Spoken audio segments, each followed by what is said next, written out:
ফেরেশতারা ডেকে বলবে, ও জান্নাতীরা, অনেক সময় হইলো জান্নাতে আসছেন, জান্নাতীদেরকে এবার খাবার দেয়া হবে। সর্বপ্রথম জান্নাতীদেরকে দেয়া হবে মাছের ভুনা কলিজা। ভুনা কলিজা পাইয়া জান্নাতীরা খাওয়া শুরু করবে। একটা যদি পাই অমনি ধরে জান্নাতের বানকিউট হলে এই খাবারের নৈশভোজের আয়োজন হবে। পাখির ভুনা, তাজা পাখির ভুনা গোশত জান্নাতীদেরকে দেয়া হবে। সুবহানাল্লাহ বলে। একটার পর আরেকটা আইটেম মজা, একটার পর আরেকটা আইটেম মজা। এজন্য ফেরেশতারা বলবে, আস্তে আস্তে খান, আইটেম আরো আছে।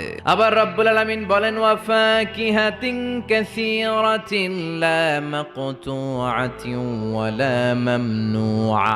অঢেল ফল থাকবে, ফলমূল। লা মাকতুআতিন ওয়া লা মামনুআ, শেষ হবে না। জান্নাতের আপেল গাছ থেকে টেনে একটা আপেল আপনি ছিঁড়েছেন, যে ডাল থেকে ছিঁড়েছেন মুহূর্তেই সেখানে আরেকটা নতুন আপেল গজিয়ে যাবে। ওলা মামনুআ, কোনো নিষেধাজ্ঞা নাই, যতটা মনে চায়। আমাদের দেশে মসজিদে দেখবেন দোয়া অনুষ্ঠানের পরে জিলাপি দেয় না, বা মিষ্টি দেয়, বা বিরিয়ানি দেয়, বলে দেয় যে সবাই 2 প্যাকেট কইরা। তো আপনি যে যদি বলেন আমার 3 প্যাকেট দেন, কেউ যদি বলে আমাকে 4 প্যাকেট দেন, দিবে না।